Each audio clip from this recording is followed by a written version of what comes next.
Hello views, welcome to TJMS Tamil channel. ரொம்பவே சுவாரஸ்யமாக போயிட்டுருக்க மகாநதி தொடரோட அடுத்தடுத்து வர எபிசோட் பற்றி பார்க்கலாம் வாங்க. அவர் இப்படி ஒரு இக்கட்டான சூழ்நிலை இருக்கிறத பார்த்தா ராகினி பசுபதி ரெண்டு பேருமே பயங்கரமாக சந்தோஷப்படுறாங்க. இன்னொரு பக்கம் வெண்ணிலா அவங்க மாமாவையும் பார்த்து என்ன பண்ணுறாங்க, நம்ம நினச்சது தான் நடக்கும், நீங்கள் கொஞ்சம் பொறுமையாக இருங்க அப்படின்னு சொல்கிற தருணத்தில் இந்த சமயத்தில் தாத்தா என்ன பண்ணுறாங்க, வக்கீலோட வரது மட்டும் இல்லாமல் கூடவே ராதாவையும் கூட்டிகிட்டு வராங்க.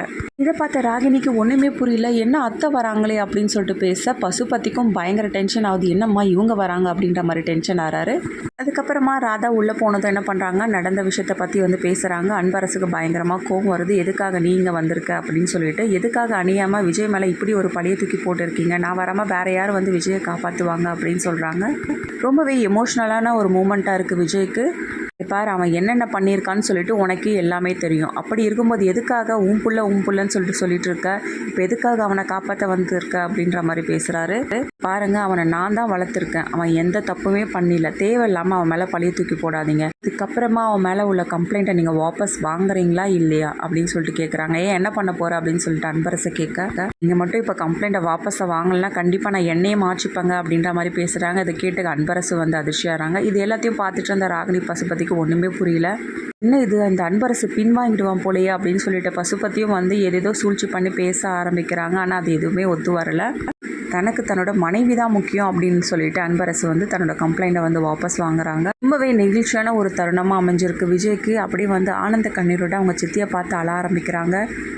எதுக்காக விஜய் இப்போ கண் கலங்கிட்டு இருக்கவங்க மேலே எந்த தப்புமே இல்லையப்பா அப்படின்னு சொல்லிட்டு சொல்கிறாங்க. ரொம்ப நன்றி சித்தி அப்படின்னு சொல்லிட்டு தேங்க்ஸ் சொல்ல, பார்ப்பா, எந்த தருணத்துலேயும் ஒரு மகன் தன்னோட அம்மாவை கைவிடலாம், ஆனால் எப்போவுமே ஒரு அம்மா தன்னோட பிள்ளையை கைவிட மாட்டாப்பா அப்படின்ற மாதிரி பேசுகிறாங்க.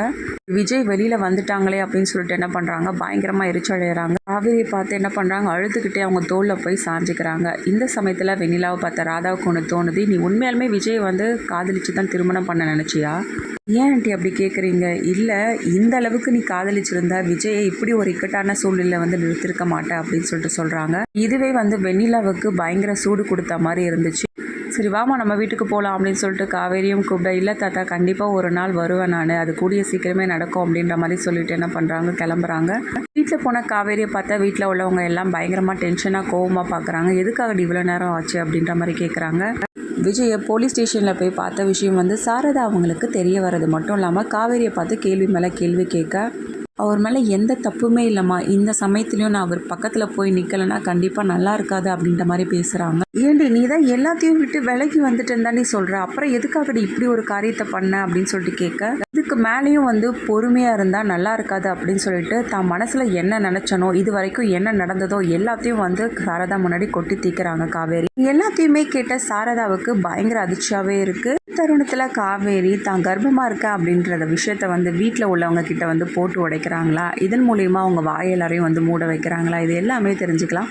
இதுக்கு மறக்காம நம்மளோட சேனலை சப்ஸ்கிரைப் பண்ணிக்கோங்க. கூடவே இருக்க அந்த பெல் ஐக்கனும் கிளிக் பண்ணிவிடுங்க. அப்போ தான் நான் போடுற அடுத்தடுத்த வீடியோஸ் உங்களுக்கு நோட்டிஃபிகேஷனில் வரும். ஓகே வியூஸ், தேங்க்ஸ் ஃபார் வாட்சிங் திஸ் வீடியோ.